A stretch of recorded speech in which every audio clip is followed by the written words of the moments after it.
In the summer heat of eastern Ukraine, where the sound of artillery had become as common as birdsong, nobody expected salvation to come from the hands of a 25-year-old supply officer who had never fired a shot in combat. Elena Petrov had spent 18 months counting ammunition, distributing rations, and managing inventory lists while her fellow soldiers fought on the front lines. She was the forgotten hero behind the scenes, the one who made sure others could fight while she remained safely in the shadows. But on that scorching July afternoon, when her unit was pinned down by enemy forces and death seemed certain, Elena would pick up a sniper rifle for the first time in her military career. What happened next would defy every military manual, challenge every assumption about warfare, and create a legend that would be whispered in barracks across 3 continents. One shot, 1,200 meters, a target no one thought possible.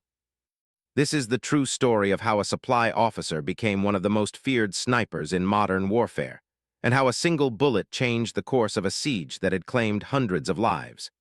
It's a story of transformation, survival, and the moment when ordinary courage becomes extraordinary heroism. The woman who entered that burning building was a clerk. The woman who emerged was a legend. Elena Petrov never imagined that counting bullets would prepare her to fire the most important shot of her life. For 18 months, she had been the invisible backbone of Battalion 47, a Ukrainian infantry unit stationed near the contested city of Kramatorsk. While her brothers in arms faced enemy fire on the front lines, Elena spent her days in concrete bunkers and underground storage facilities, meticulously cataloging weapons, ammunition, medical supplies, and food rations that kept her unit alive. Her days began before dawn, checking inventory lists by the light of a flickering kerosene lamp. Artillery shells, rifle rounds, medical bandages, canned food, water purification tablets. Every item had to be counted, recorded, and distributed according to strict military protocols. Elena took pride in her work, knowing that a single miscalculation could mean the difference between life and death for her fellow soldiers. When Sergeant Volkov needed extra ammunition for a night patrol, Elena made sure he got it. When Private Dmitri was wounded and needed morphine, Elena had already prepared the medical kit. She was the guardian angel nobody saw, the one who made miracles happen from behind the scenes. The war had been raging for over 2 years when Elena joined the military. Fresh out of university with a degree in logistics management, she had volunteered for service when her hometown was bombed by enemy forces.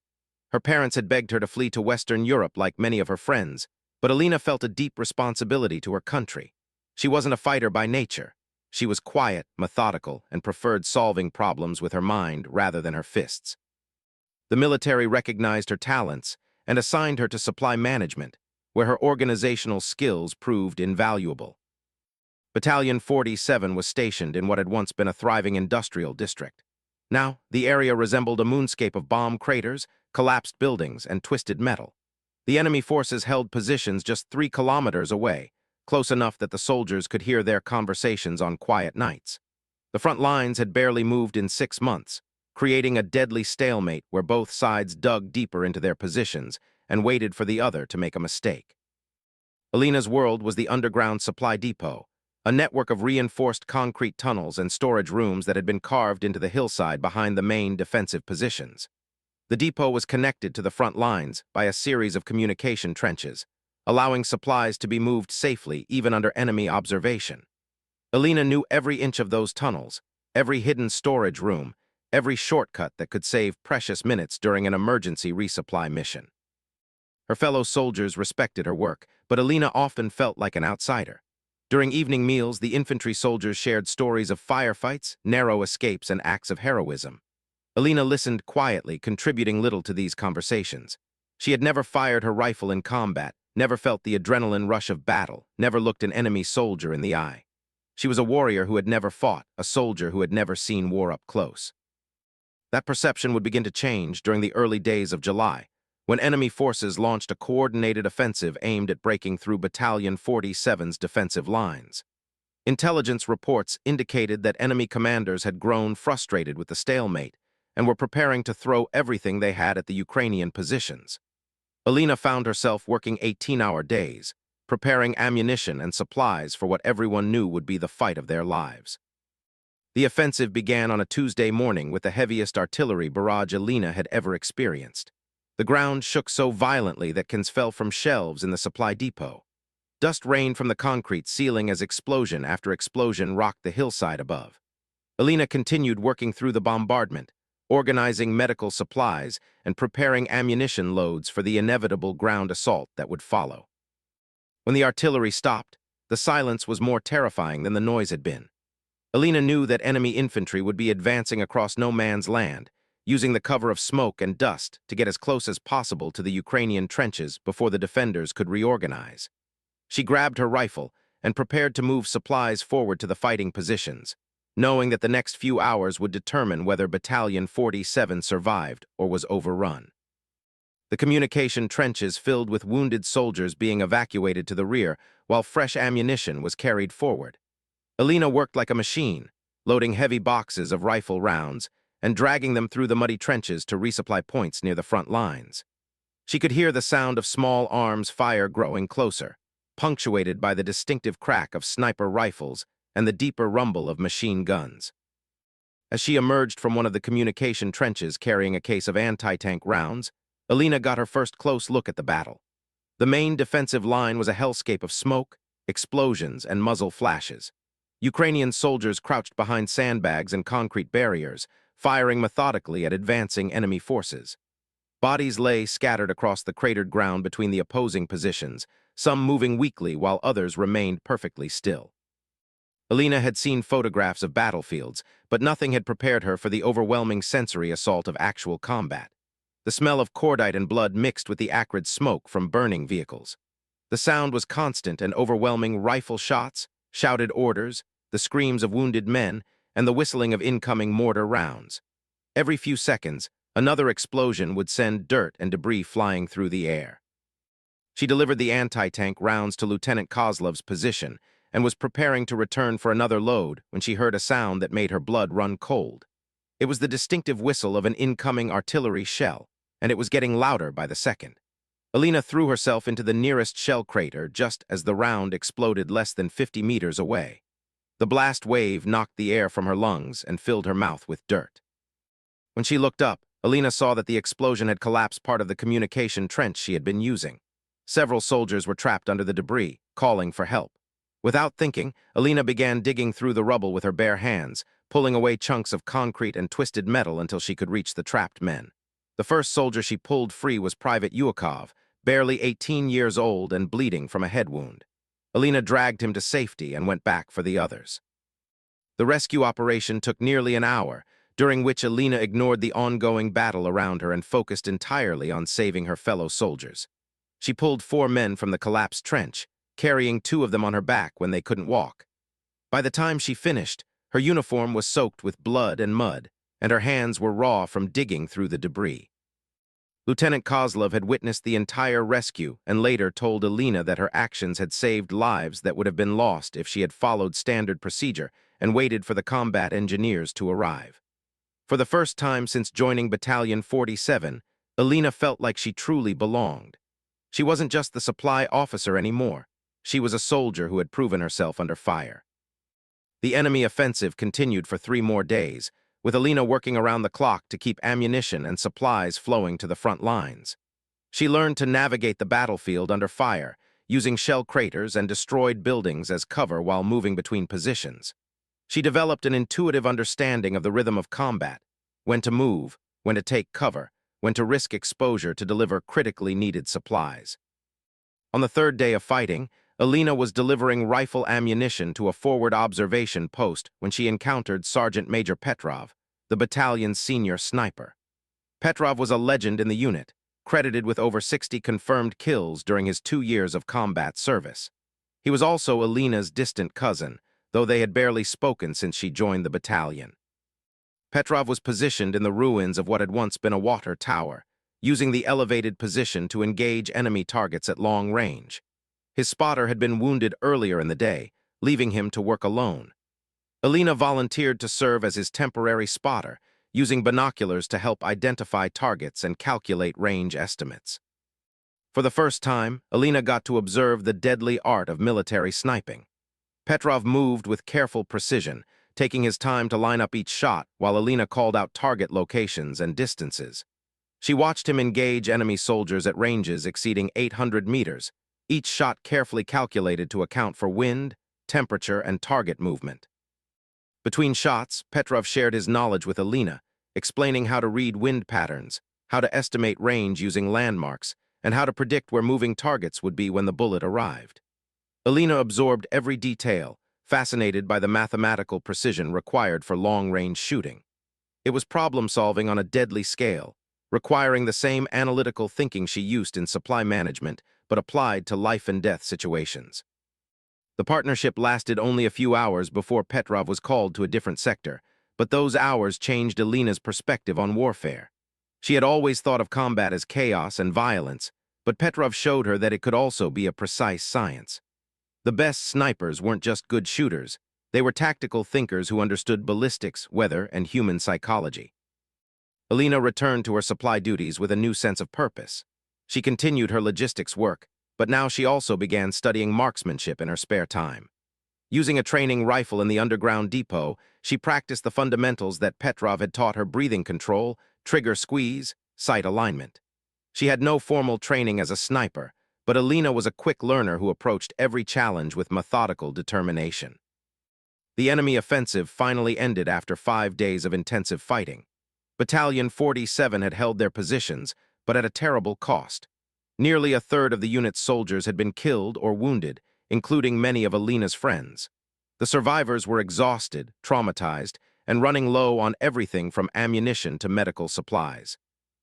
Alina worked tirelessly during the aftermath, coordinating with rear area logistics units to resupply the battalion and arrange medical evacuation for the most seriously wounded soldiers. She barely slept for a week, driven by the knowledge that her organizational skills could mean the difference between recovery and collapse for her unit. As July wore on, intelligence reports began indicating that enemy forces were preparing for another major offensive. This time, they planned to focus their attack on a narrow section of the front line where Battalion 47's positions were most vulnerable. The Ukrainian commanders knew they would need every advantage they could get to survive the coming assault. It was during this period of preparation that Alina's world would change forever. The enemy had positioned a sniper team in a heavily fortified observation post nearly 1,200 meters from the Ukrainian lines. This sniper had been systematically eliminating Ukrainian soldiers, making movement extremely dangerous during daylight hours. Several attempts to neutralize the threat had failed, with the enemy position proving too well defended for conventional assault. Alina was preparing ammunition for the next day's operations when she overheard a conversation between Lieutenant Kozlov and Sergeant Major Petrov. The enemy sniper had claimed 3 more victims that afternoon, including a medic who had been trying to reach wounded soldiers in no man's land. Something had to be done, but the target was at the extreme range of even the most skilled marksmen. That night, as Alina lay in her narrow bunk in the underground depot, she found herself thinking about the mathematics of long-range shooting. 1,200 meters was an extraordinary distance, requiring perfect conditions and exceptional skill. But Alina had spent months studying ballistics tables and calculating supply trajectories. She understood the physics involved, even if she lacked practical experience. What Alina didn't know was that within 48 hours, she would be holding a sniper rifle for the first time in combat, preparing to attempt a shot that would test every principle she had learned and determine the fate of everyone she cared about. The morning that would transform Alina from a supply officer into a legend began like any other day in the war zone. She woke at 5 in the morning to the distant sound of artillery, ate a breakfast of black bread and cold coffee, and began her daily inventory check. The underground depot was quiet except for the scratching of her pen as she recorded ammunition counts and supply levels. Outside, she could hear the occasional crack of sniper fire, a deadly reminder that the enemy was still watching, still hunting. Alina had noticed changes in the battalion over the past week. Soldiers moved more carefully during daylight hours, always staying close to cover and avoiding exposed areas. The enemy sniper that Sergeant Major Petrov had discussed was taking a psychological toll on the unit, making everyone nervous and hesitant. Alina had watched through her binoculars as the shooter eliminated targets at incredible distances, often firing just one shot before disappearing back into the fortified position. The sniper's nest was located in what had once been a grain elevator, a massive concrete structure that dominated the landscape 1,200 meters from the Ukrainian front lines. Intelligence reports indicated that the building had been heavily fortified with steel plates and sandbags, creating multiple shooting positions that were nearly impossible to identify from a distance. The enemy had chosen their location, perfectly high ground with clear fields of fire and excellent protection from return fire. Alina was organizing medical supplies when Private Yuakov, the young soldier she had rescued from the collapsed trench, approached her with disturbing news. The enemy sniper had killed Lieutenant Kozlov just after dawn, shooting him through the head as he moved between defensive positions. Kozlov had been one of the most experienced officers in the battalion, a steady leader who had guided his men through dozens of firefights. His death was a devastating blow to unit morale. More troubling was the news that Sergeant Major Petrov had been wounded while attempting to engage the enemy sniper. Petrov had positioned himself in the ruins of a church bell tower, hoping to use the elevated position for a counter-sniper shot. The enemy marksman had spotted him first, sending a bullet that shattered Petrov's left shoulder and forced him to abandon his rifle. The battalion's most skilled sniper was now in the medical bunker, waiting for evacuation to a rear-area hospital. Alina felt a cold knot forming in her stomach as she processed this information. Without Petrov, Battalion 47 had no one capable of engaging targets at extreme range. The enemy sniper would be free to continue his deadly work, picking off Ukrainian soldiers one by one until the unit's combat effectiveness collapsed. Something had to be done, but Alina couldn't imagine what that something might be. She was carrying ammunition to a forward position when she encountered Captain Volkov, the battalion's acting commander following Kozlov's death. Volkov was a competent officer, but Alina could see the strain in his eyes as he struggled to maintain unit cohesion under increasingly difficult circumstances. He was studying a map of the enemy positions when Alina approached, marking locations where soldiers had been killed by the sniper over the past week. Volkov looked up as Alina set down the ammunition crates, and she could see desperation in his expression. The captain had been trying to develop a plan to neutralize the enemy sniper, but every option seemed to lead to unacceptable casualties. A direct assault on the grain elevator would require crossing 1,200 meters of open ground under observation, virtually guaranteeing heavy losses. Artillery strikes had proven ineffective against the heavily fortified position. Even calling in air support was complicated by enemy anti-aircraft defenses in the area. Alina studied the map over Volkov's shoulder, her analytical mind automatically calculating distances and angles. She had spent months memorizing the terrain around Battalion 47's positions, learning every landmark and elevation change as part of her supply duties. The grain elevator was positioned on a slight ridge, giving the enemy sniper a commanding view of the Ukrainian positions. But Alina also noticed something that others might have missed: the abandoned factory complex, about 800 meters northeast of the grain elevator, that would provide a different angle of attack. She mentioned this observation to Captain Volkov, pointing out that the factory's chimney stack would offer an elevated shooting position with a clear line of sight to the enemy sniper's nest. Volkov considered the suggestion, but shook his head grimly. Even if they could get a marksman into position at the factory, the shot would still be over 1,000 meters, well beyond the capability of any remaining sniper in the battalion. That evening, Alina visited Sergeant Major Petrov in the medical bunker. Petrov was conscious but heavily medicated, his left arm immobilized in a sling. Despite his injuries, he was alert enough to discuss the tactical situation. Alina asked him about the factory position she had identified, wondering if it might be viable for a long-range shot. Petrov listened carefully as Alina described the angles and distances involved. After a long pause, he nodded slowly and confirmed that the factory chimney could work as a sniper position. The shot would be approximately 1,100 meters at a slight downward angle, well within the theoretical range of the battalion's remaining sniper rifles. The problem wasn't the position, it was finding someone capable of making such an incredibly difficult shot. Alina felt her heart racing as she asked the question that had been forming in her mind all day. Could she attempt the shot? Petrov stared at her in surprise, then shook his head emphatically. Alina had no formal sniper training, no combat shooting experience, and had never fired a shot in anger. The idea was not just dangerous, it was potentially suicidal. But Alina pressed her case with quiet determination. She had studied ballistics extensively while managing ammunition supplies. She understood the mathematics of long-range shooting better than anyone else in the battalion except Petrov himself. She was familiar with every rifle in the unit's inventory, having maintained and distributed them for over a year. Most importantly, she was the only person left who might have the skills necessary to attempt such a shot. Petrov was quiet for a long time, considering Alina's arguments. Finally, he asked her to demonstrate her understanding of long-range shooting by calculating the ballistic solution for a hypothetical target. Alina worked through the mathematics in her head, accounting for distance, wind speed, temperature, and bullet drop. Her calculations were precise and accurate, impressing Petrov with their technical sophistication. Still, Petrov was reluctant to endorse such a risky plan. Alina had never fired a sniper rifle, never dealt with the psychological pressure of combat shooting, never had to account for the dozens of variables that could affect a long-range shot. The margin for error at 1,100 meters was virtually non-existent. Even experienced snipers would struggle with such a target. Alina understood Petrov's concerns, but she also knew that doing nothing was not an option.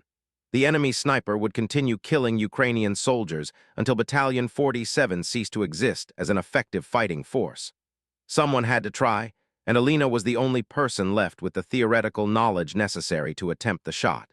She asked Petrov to at least help her prepare, even if he couldn't officially endorse the mission. Reluctantly, Petrov agreed to provide Alina with basic instruction on sniper techniques.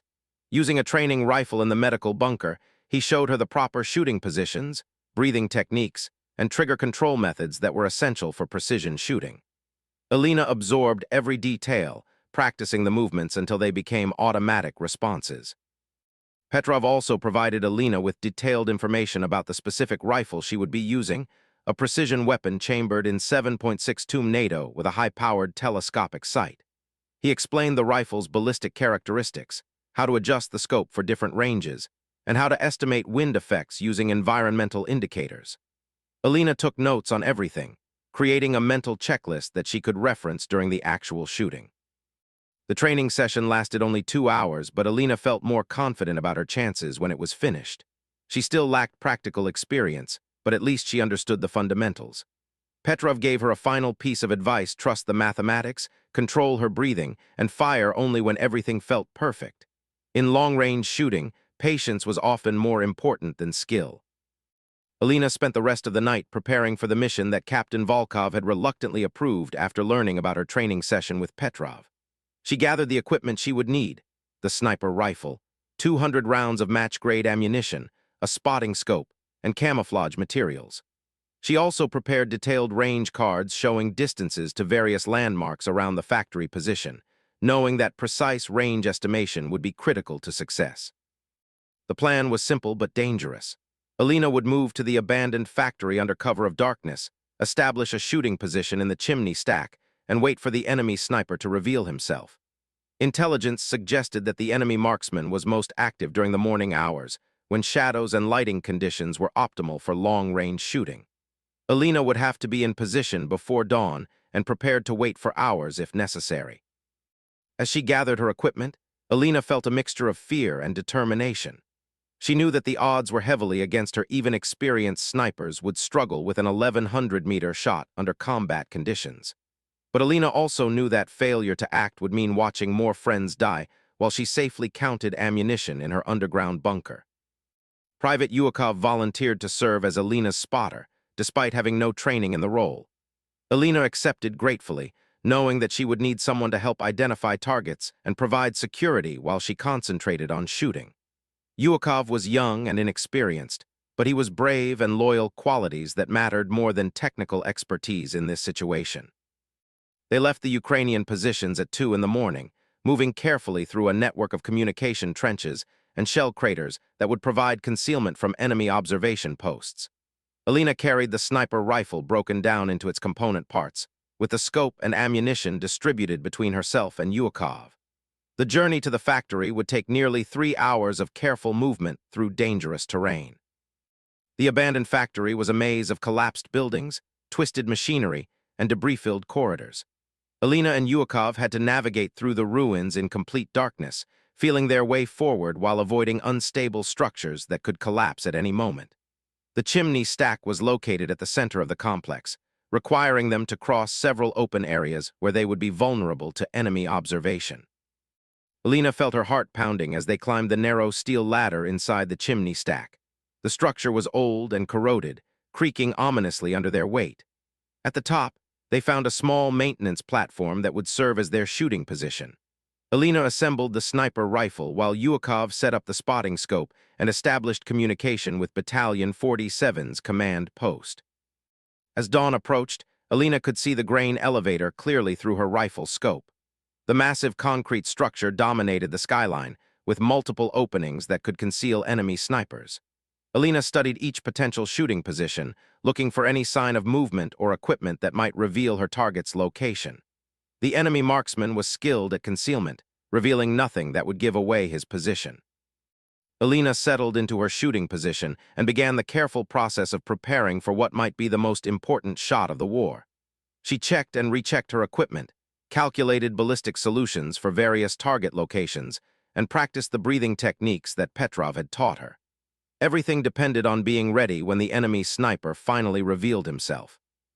The sun was rising behind the grain elevator when Alina saw a brief glint of reflected light from one of the openings in the concrete structure. It lasted only a fraction of a second, but Alina's trained eyes caught the reflection from the enemy sniper's scope. She had found her target. Alina's hands remained steady as she adjusted her rifle scope, even though her heart was racing. The brief glint of reflected light from the grain elevator had revealed the enemy sniper's position, a narrow opening on the fourth level of the concrete structure, approximately 1,100 meters away. Through her scope, Alina could see the dark shadow of the opening but no details of the person inside. Her target was invisible except for occasional glimpses of his rifle barrel when the morning light hit it at just the right angle. Private Yuakov crouched beside her with the spotting scope, his voice barely above a whisper as he confirmed the target location. The young soldier was trying to hide his nervousness, but Alina could see his hands shaking slightly as he adjusted the focus on his optics. Neither of them had ever been in a situation like this, a deadly game of patience, where the first person to move might also be the first person to die. Alina began working through the ballistic calculations in her mind, drawing on months of studying ammunition tables and trajectory charts. The range was 1,147 meters according to her laser rangefinder, with a slight downward angle that would affect bullet drop. The morning air was relatively still, with only a gentle breeze from the northwest that would push her bullets slightly to the right. Temperature was approximately 15 degrees Celsius, which would increase air density and affect velocity. Using the data she had memorized, Alina calculated that her bullet would drop approximately 4 meters over the distance to the target. She would need to aim high, using the scope's range markings to compensate for the bullet's arcing trajectory. The wind would cause additional drift, requiring her to aim slightly to the left of her intended target. Every variable had to be perfect. At 1,100 meters, an error of even a few centimeters could mean the difference between success and failure. Alina made the necessary adjustments to her scope, moving the crosshairs to account for range and wind. She settled into a comfortable shooting position, using a sandbag to support the rifle's forend and minimize movement. Her breathing became slow and controlled, following the rhythm that Sergeant Major Petrov had taught her. In long-range shooting, the slightest movement could throw off accuracy by several feet. The waiting began. Alina knew that patience was crucial in sniper warfare. Rushing a shot at this distance would almost certainly result in a miss, revealing her position to an enemy who would not make the same mistake. She had to wait for the perfect moment when her target was clearly visible and all environmental conditions were optimal. That moment might come in minutes, or it might take hours. Through her scope, Alina could see Ukrainian soldiers moving carefully through the defensive positions 1,100 meters behind the grain elevator. They were staying low and using cover, but the enemy sniper's elevated position gave him clear fields of fire across most of the area. Alina watched helplessly as one soldier made the mistake of standing up too quickly near a damaged building. The crack of a rifle shot echoed across the battlefield, and the soldier fell motionless to the ground. Alina felt rage building inside her as she realized that the enemy sniper had just killed another Ukrainian soldier while she watched through her scope. The victim might have been someone she knew, someone whose family was waiting for him to return home. Alina forced herself to push down the anger and focus on her task. Emotional shooting was poor shooting. She needed cold calculation and perfect technique to succeed at this range. Yuakov whispered that he could see movement in the grain elevator opening. Alina shifted her scope slightly and caught a glimpse of the enemy sniper as he repositioned himself for another shot. The man was wearing dark clothing and what appeared to be a ghillie suit designed to break up his outline. Alina could see only part of his profile, but it was enough to confirm that she had identified the correct target. The enemy sniper was clearly skilled and experienced, moving with the careful precision of someone who had survived months of combat. Alina watched him settle into a shooting position, his rifle barrel extending slightly beyond the concrete opening as he searched for his next victim. This was her chance. The target was stationary and clearly visible, at least partially. Alina controlled her breathing, allowing her heart rate to slow as she prepared for the shot. She placed her finger on the trigger and began applying pressure gradually, just as Petrov had taught her. The crosshairs were aligned perfectly on the enemy sniper's position, with all ballistic corrections applied. Everything was ready except for the final squeeze that would send the bullet on its journey. But Alina hesitated. This would be her first shot at another human being, her first deliberate attempt to take a life. Despite months of war and countless deaths around her, Alina had never crossed that line from supporter to killer. She had saved lives, moved supplies, and helped her fellow soldiers, but she had never pulled a trigger with the intention of ending someone's existence. The psychological weight of that realization was enormous. Alina understood that firing this shot would change her forever, transforming her from a logistics specialist into someone who had killed in combat. There was no going back from that moment, no way to undo what she was about to do. The enemy sniper was a human being with family, friends, and dreams of his own, even if he was currently trying to kill her comrades. Alina forced herself to remember Lieutenant Kozlov, who had been shot through the head while trying to lead his soldiers. She thought about the medic who had died attempting to reach wounded men, and the soldier who had just been killed while she watched. The enemy sniper had made his choice to take lives. Now Alina had to make her choice about how to respond. Through her scope, Alina could see the enemy marksman lining up another shot at Ukrainian positions. His rifle was steady, and his movements were confident, suggesting that he was preparing to kill again. Alina realized that hesitation would only lead to more deaths among her friends and fellow soldiers. The mathematics were simple. One shot from her could save multiple lives on her side. Alina steadied her breathing one final time and applied the last few pounds of pressure to the trigger. The rifle fired with a sharp crack that echoed off the factory buildings around her. The recoil pushed the weapon back against her shoulder, temporarily disrupting her view through the scope. Alina quickly reacquired her target, looking for any sign that her bullet had found its mark. The grain elevator opening was empty. Alina could see no movement, no indication of whether her shot had been successful or had simply driven the enemy sniper deeper into cover. At 1,100 meters, even a perfect hit might not be immediately visible through her scope. Alina kept her rifle trained on the target area, ready to fire again if the enemy marksman reappeared. Yuakov was watching through his spotting scope, trying to detect any sign of movement in the grain elevator. Long seconds passed with no indication of whether Alina's shot had been effective. The silence was maddening. Alina needed to know if she had succeeded or failed, but the distance made immediate assessment impossible. Then Yuakov spoke in an excited whisper. He could see something in the grain elevator opening, what appeared to be a rifle barrel pointing downward at an odd angle, as if it had been dropped or knocked out of position. There was still no sign of the enemy sniper himself, but the weapon's position suggested that something significant had happened. Alina continued watching through her scope, looking for any movement that would indicate the enemy sniper was still active. Minutes passed without any shots being fired from the grain elevator, a significant change from the pattern of the past week. Ukrainian soldiers in the defensive positions began moving more freely, apparently sensing that the threat had diminished. After 30 minutes of observation, Alina was confident that her shot had been successful. The enemy sniper had not fired again, had not repositioned his weapon, and had not given any sign of continued activity. Either Alina had killed him outright or wounded him severely enough to take him out of action. Either way, the immediate threat to Battalion 47 had been neutralized. Alina felt a complex mixture of emotions as she processed what had happened. Relief that the enemy sniper was no longer killing her friends. Satisfaction that her months of studying ballistics and marksmanship had paid off in the most critical moment. but also a deep sense of gravity about what she had accomplished. She had deliberately taken another human life from over a kilometer away.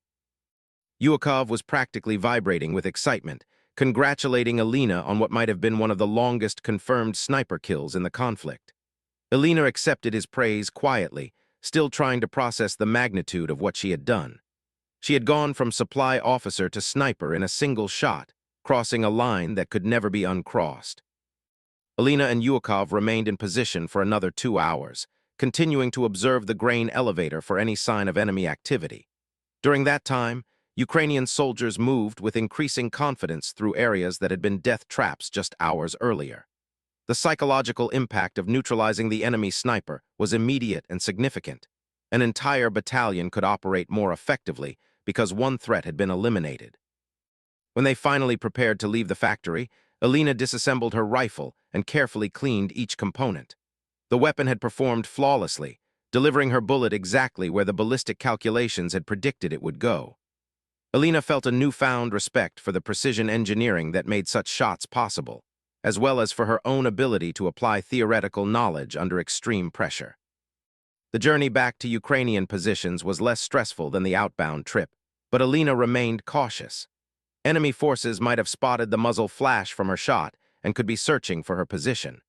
She and Yuakov moved carefully through the ruins, using different routes and timing their movements to avoid observation. When they reached Battalion 47's defensive positions, word of Alina's shot had already spread throughout the unit. Captain Volkov met them at the entrance to the communication trench, his face showing a mixture of relief and amazement.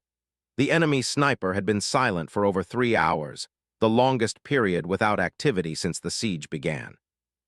Alina reported to the command post, where she provided a detailed account of the mission to Captain Volkov and the other surviving officers.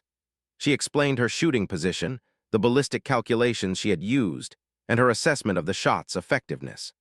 The officers listened with fascination as Alina described the technical aspects of long-range shooting, many of them learning about sniper tactics for the first time. Captain Volkov immediately promoted Alina to sergeant and formally transferred her from supply duties to the battalion's reconnaissance section.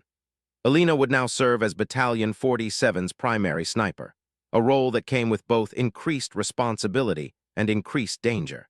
She would be expected to engage high-value targets, gather intelligence through observation, and provide precision fire support during combat operations. Alina accepted the promotion and the new assignment, though she insisted on training additional snipers to ensure that the battalion wouldn't be left vulnerable if something happened to her. She also requested permission to establish a formal sniper training program, using the knowledge she had gained from Sergeant Major Petrov and her own experience.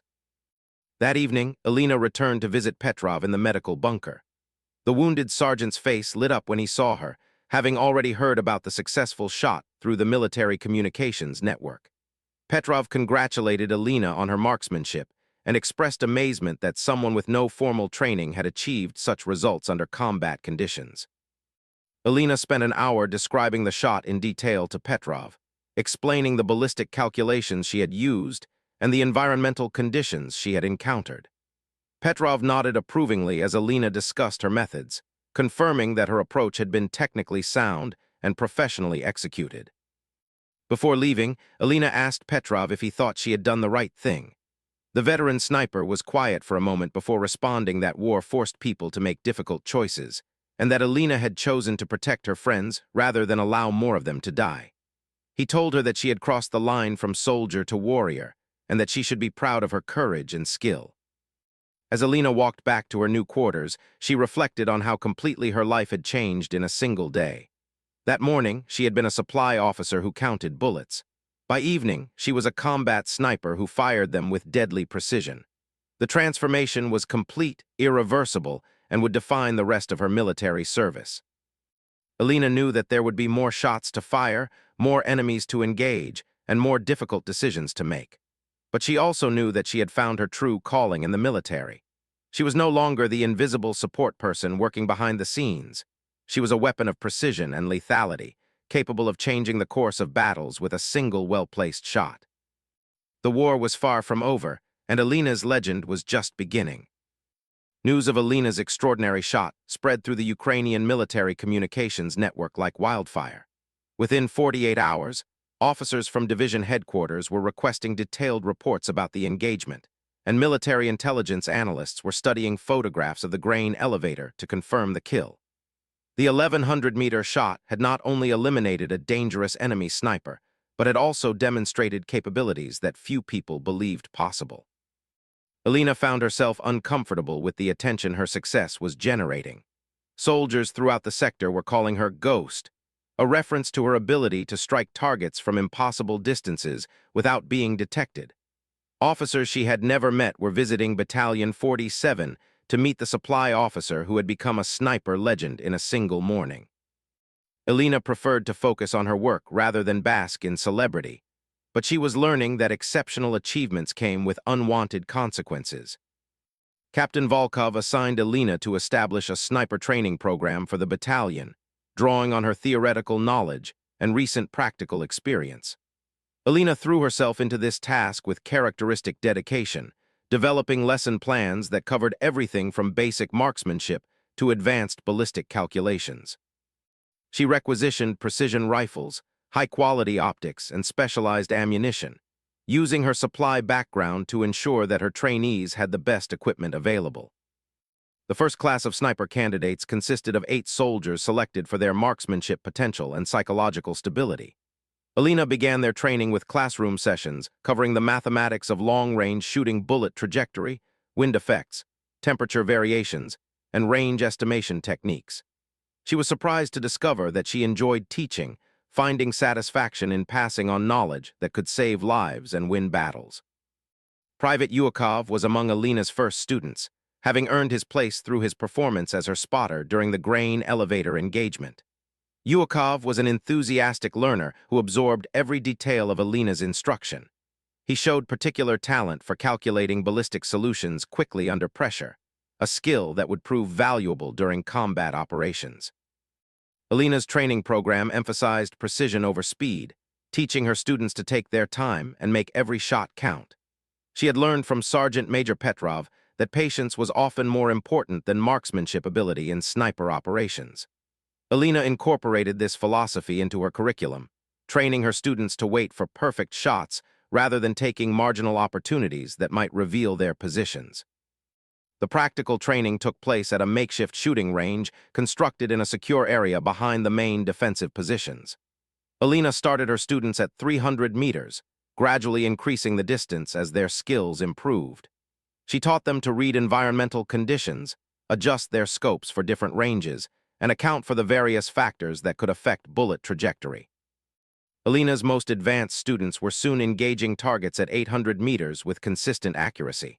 While none of them were ready for shots at Alina's record distance, they were developing into competent snipers who could provide valuable support during combat operations.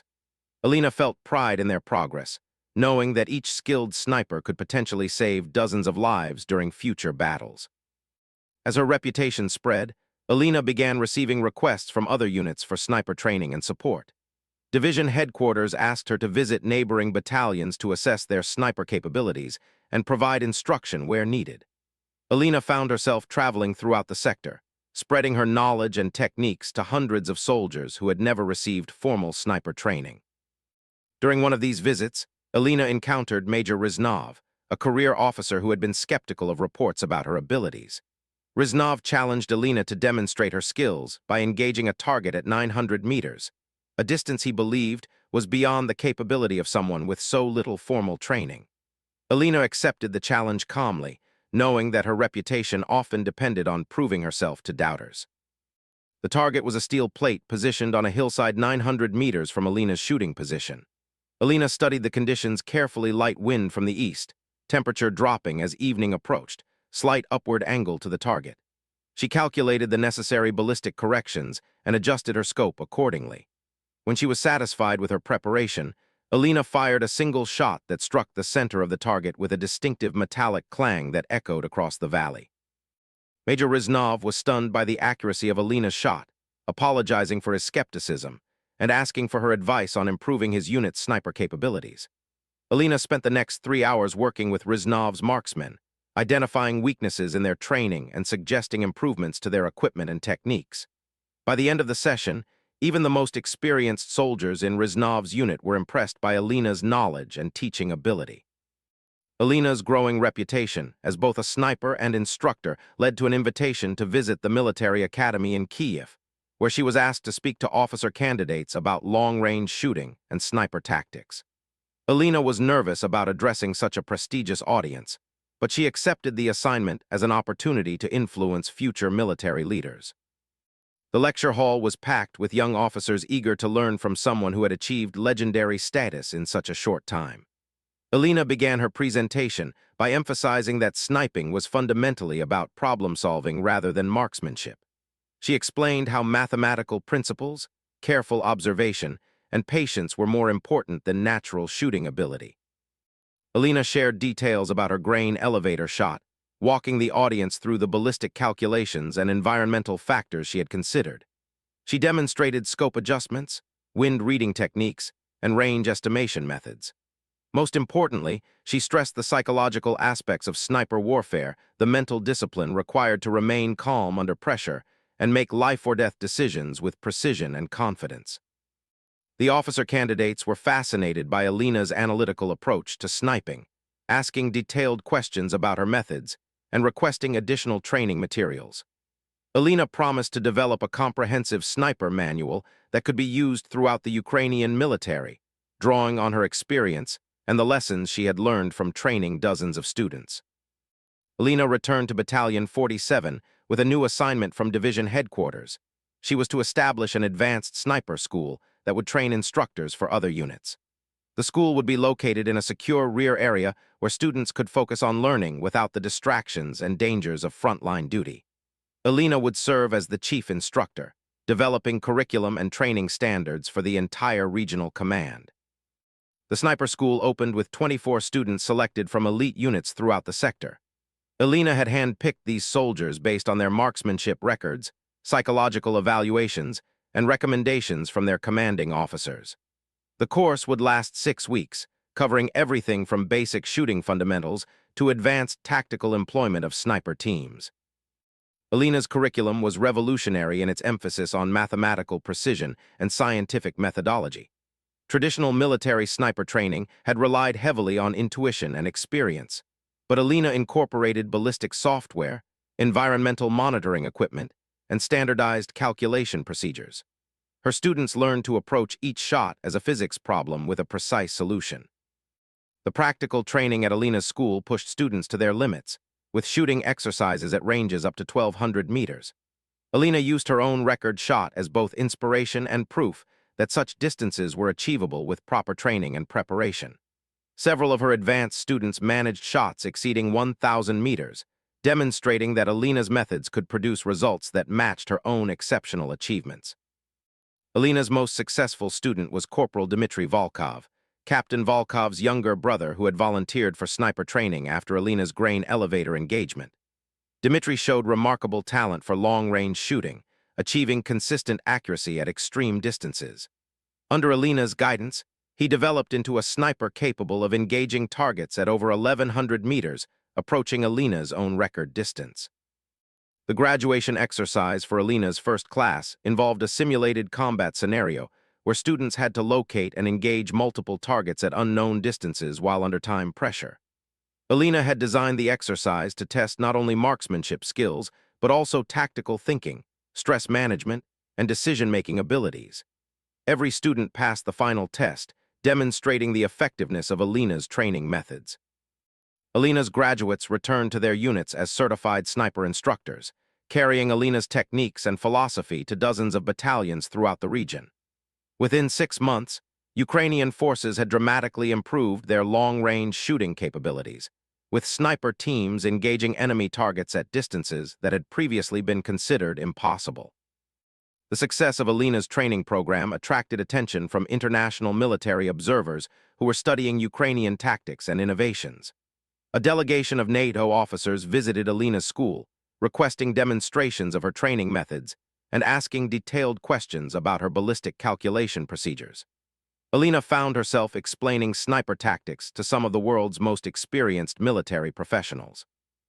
The NATO observers were particularly impressed by Alina's systematic approach to long-range shooting, noting that her methods were more scientifically rigorous than many Western sniper schools. They requested permission to observe Alina's training sessions and asked for copies of her instructional materials. Alina was proud that her innovations were being recognized by international experts, validating her belief that mathematical precision was the key to sniper effectiveness. Alina's legend continued to grow as reports of her students' achievements filtered back from frontline units. Snipers trained at Alina's school were recording kills at distances exceeding 800 meters on a regular basis, contributing to significant improvements in Ukrainian tactical capabilities. Enemy forces began avoiding areas where Alina's graduates were known to operate, recognizing that they faced opponents with unprecedented long-range capabilities.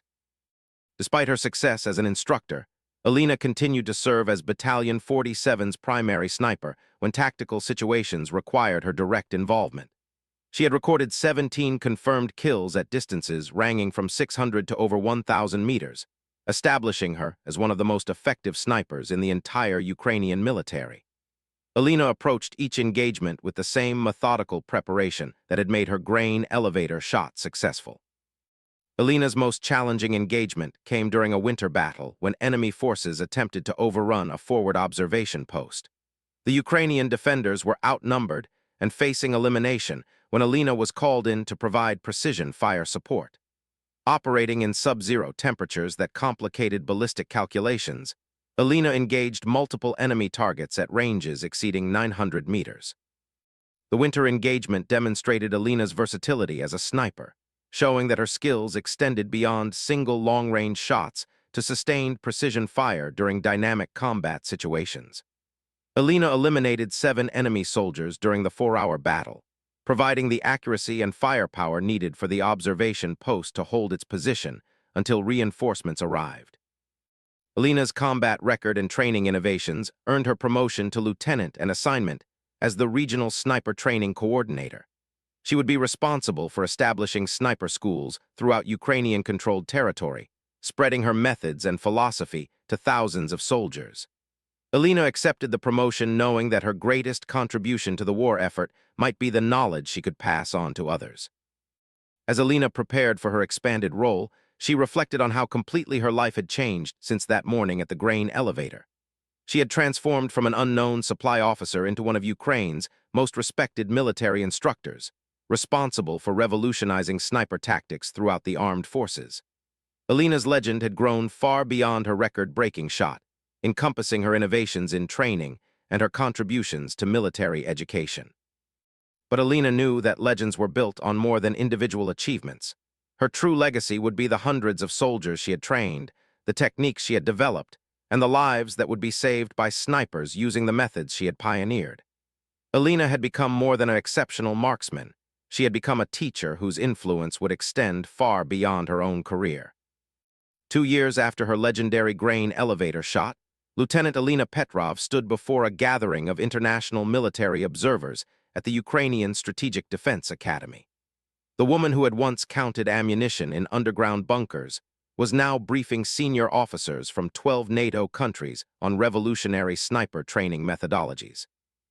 Her transformation from supply officer to military innovator represented one of the most remarkable personal journeys of the entire conflict. The briefing room was filled with colonels, generals, and defense ministry officials who had traveled to Ukraine, specifically to learn about Alina's training systems. Her sniper school had produced over 400 graduates, and the tactical impact of these highly skilled marksmen was being felt across multiple combat sectors. Enemy forces had been forced to completely change their operational procedures to account for the unprecedented long-range precision capabilities of Ukrainian snipers. Alina began her presentation by displaying a detailed analysis of sniper effectiveness before and after the implementation of her training program. The statistics were remarkable. Confirmed kills at distances exceeding 800 meters had increased by over 300%, while sniper casualty rates had dropped significantly due to improved tactical training and concealment techniques. Her systematic approach to marksmanship had fundamentally changed the nature of precision warfare in the region. The NATO observers were particularly interested in Alina's ballistic calculation methods, which incorporated real-time environmental monitoring and computer-assisted trajectory prediction. Alina had developed software that could instantly calculate firing solutions for any range and condition, allowing her students to engage targets accurately even under rapidly changing circumstances. This technological innovation had eliminated much of the guesswork that had traditionally limited sniper effectiveness. Alina demonstrated her calculation system using a hypothetical engagement scenario, showing how environmental sensors and ballistic software could provide firing solutions within seconds. The audience watched in fascination as Alina worked through the mathematics, explaining how factors like altitude, humidity, and even the Coriolis effect could be quantified and compensated for with mathematical precision. General Morrison, a British officer with extensive special operations experience, asked Alina about the psychological training components of her curriculum. Alina explained that mental conditioning was equally important to marksmanship skills, describing the meditation techniques, stress inoculation exercises, and decision-making protocols she had developed to prepare snipers for combat pressures. Alina's psychological training methods were based on her own experience during the grain elevator engagement, when she had been forced to overcome natural reluctance about taking human life while performing complex calculations under extreme stress. She taught her students to compartmentalize emotions, focus on tactical objectives, and maintain analytical thinking even in life-or-death situations. The international observers were impressed by the holistic nature of Alina's training approach, which addressed technical, tactical, and psychological aspects of sniper warfare. Many Western military schools focused primarily on marksmanship skills, but Alina's curriculum recognized that successful snipers needed to be mathematicians, psychologists, and tactical thinkers as well as accurate shooters. During the question period, Colonel Anders from the Norwegian military asked about Alina's personal combat record since the grain elevator engagement.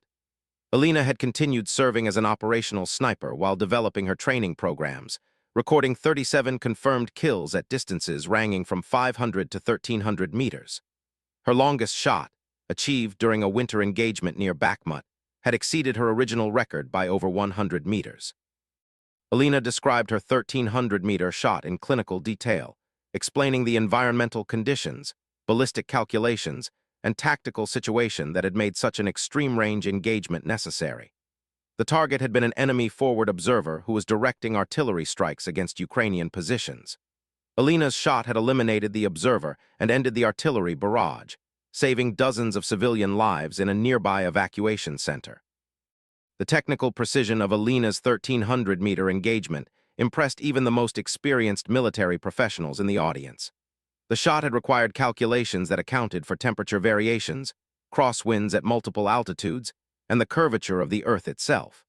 Alina had fired from a concealed position and achieved a first-round hit on a target smaller than a human torso, demonstrating accuracy that approached the theoretical limits of rifle precision. Alina's combat achievements had earned her numerous decorations, including the Hero of Ukraine medal and recognition from several NATO countries. But Alina was most proud of her contributions to military education and the success of her training graduates. She had created a sniper training system that was being adopted by military forces around the world, extending her influence far beyond Ukrainian borders.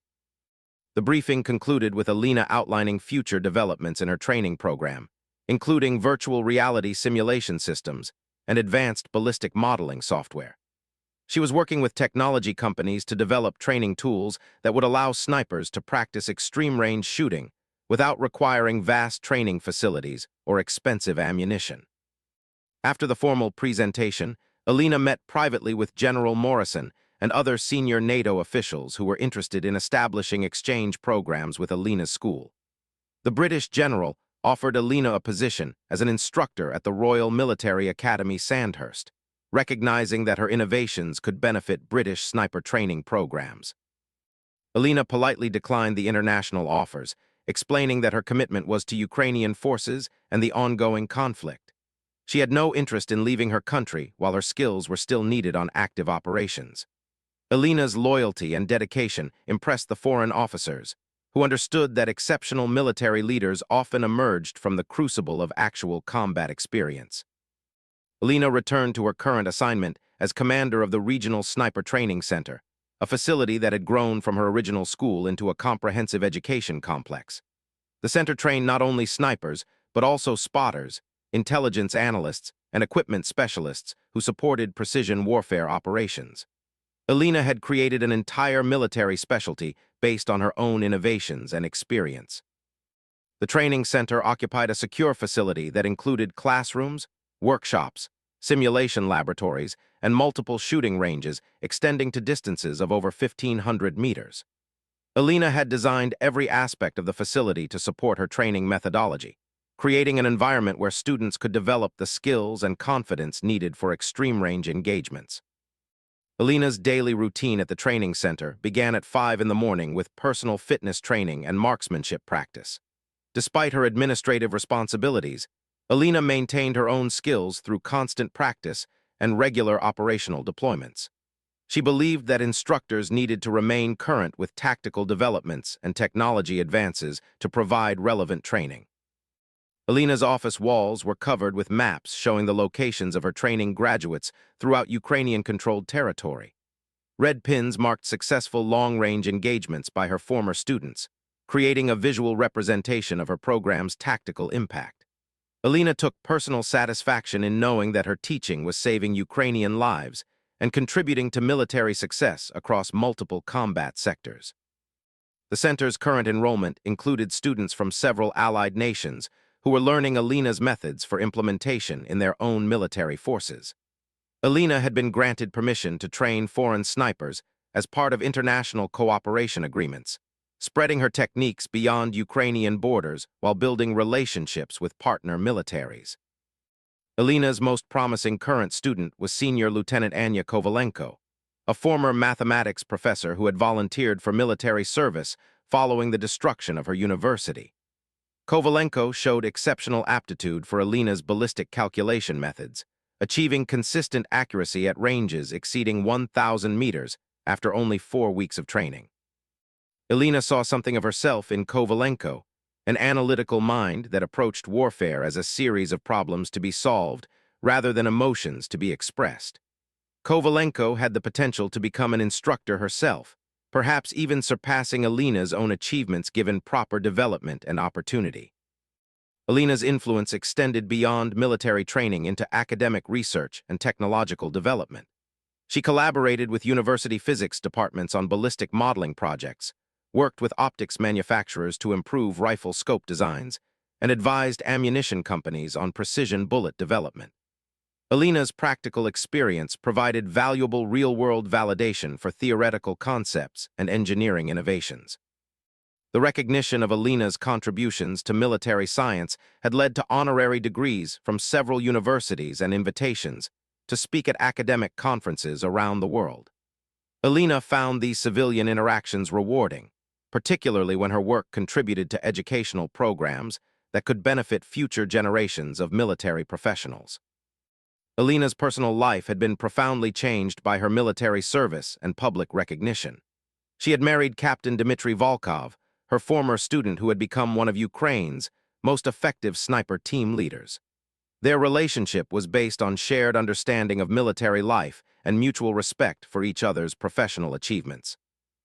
Alina and Dmitry's wedding had been attended by hundreds of soldiers she had trained, creating a celebration that was both personal and professional. Alina wore her dress uniform with its numerous decorations, while Dmitry appeared in the formal dress of his airborne unit. The ceremony took place in the cathedral of Alina's hometown, which had been rebuilt following its destruction early in the conflict. Alina's family had initially struggled to understand her transformation from logistics specialist to combat sniper, but they had come to appreciate her contributions to national defense and military education. Her parents were proud of her achievements while remaining concerned about the dangers of her continued operational service. Alina's mother still worried every time Alina deployed to combat zones, despite her daughter's legendary skills and reputation. As Alina approached the 3rd anniversary of her grain elevator shot, she reflected on how completely her life had changed since that pivotal morning. She had evolved from an unknown supply officer into an internationally recognized military educator whose innovations were influencing sniper training worldwide. Alina's personal journey paralleled Ukraine's own transformation during the conflict, demonstrating how individuals could rise to meet extraordinary challenges. Alina's legacy was already secure through the hundreds of soldiers she had trained and the tactical innovations she had pioneered.